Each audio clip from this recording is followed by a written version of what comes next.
Sega.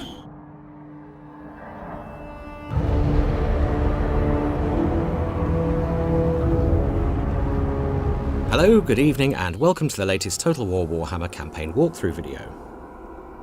Today we're going to take a snapshot of a campaign we've been playing as the Empire, and the usual caveats apply. We're still a good 2.5 months from launch, and well into balancing and polishing. So you may see some placeholder bits and bobs, and many of the values on show may well change as we nudge everything into place. Okay, so we're 71 turns into the game here, and as you can see from the overview map, we own the full provinces of Reichland and Middenland. We started by conquering Reichland, and we've recently taken the 3 regions of Middenland from the faction of Hochland, who just weren't playing ball diplomatically, which frankly is their loss. In terms of our immediate neighbours, we can see that Bretonnia has been rather badly ganged up on and pretty much taken out of the picture. The vampire faction of Mousillon has emerged the strongest here, while Bordelot is very much in the game still, as are our dwarfen chums of Carrack-Norn. Wissenland rules to the east, and beyond them the vampire factions who are breaking out of the Sylvanian provinces towards us. Looking at the diplomatic status overlay, we're feeling relatively secure at the moment. All factions marked blue are our allies, testament to some good treaty making on our part early on. Just north you can see the Skulltakers, a roving tribe of savage orcs who tore into our territory some turns earlier, but we managed to send them packing. So with friends around us, but vampire enemies in the mix too, there's all to play for. Guarding our northernmost point of expansion and providing much-needed public order to the newly conquered and therefore unstable province of Middenland is Emperor Karl Franz himself. He's got a fairly well-balanced low to mid-tier army with him, composed of great swords, swordsmen, crossbowmen, Reichsguard and mounted pistoliers.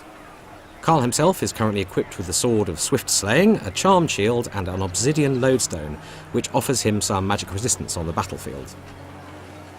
Skills-wise, we've been focusing largely on improving his combat abilities, making him an all-round better warrior, and we've unlocked his early mounts. So let's upgrade his Pegasus for a tasty buff to its charge bonus. Otherwise, the only other skill we've given him is in his campaign tree, which helps his army to march further on the campaign map each turn.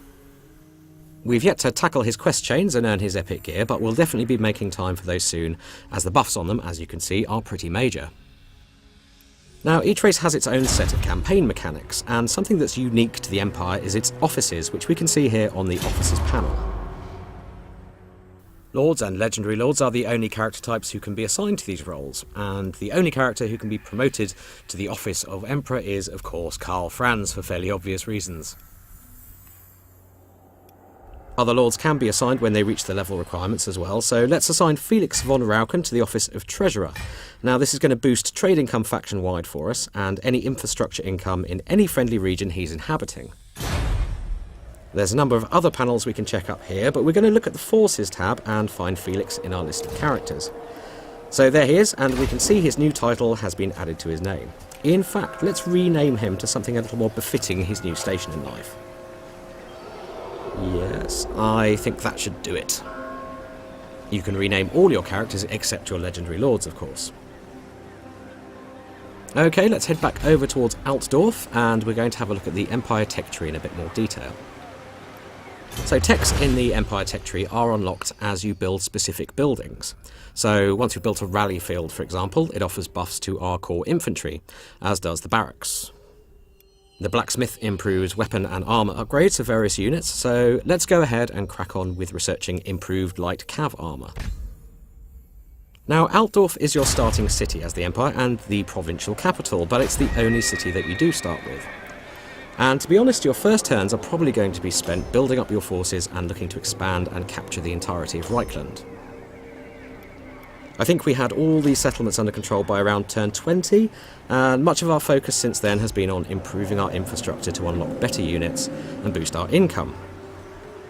Here in the building browser for Altdorf you can see what we've built and of course what we're driving towards in terms of recruitment.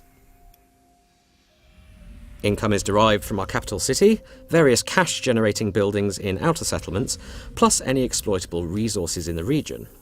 We've got some clay pits in Altdorf here, for example, so that's contributing towards our trade tariffs. And if we examine Grunberg here, we can see that certain chains are limited by the maximum size of the settlement. And with pastures in this region, we can use cattle to bring some good growth and replenishment benefits to the province. Standing resolute outside Altdorf is our second legendary lord, Balthazar Gelt, who is currently being harassed by a Chaos Hero character, the rather aptly named Fator Death Metal. No, not for We only you. recently recruited I am Balthazar to our campaign, so he's pretty low level still, but we can see from his skill tree that he's very much magically focused. And the more lore knowledgeable amongst you may recognise Balthazar's epic gear in his quest chains here. Now, obviously we want to get him casting spells in battle, so we're going to unlock the spells Searing Doom and Gehenna's Golden Hounds, both of which are offensive spells. Now, we're going to stick Balthazar in Altdorf for now, where he'll contribute to public order for a while. Very well, I'll move. A quick glance over at our neighbours here reveals the influence of vampiric mousillon.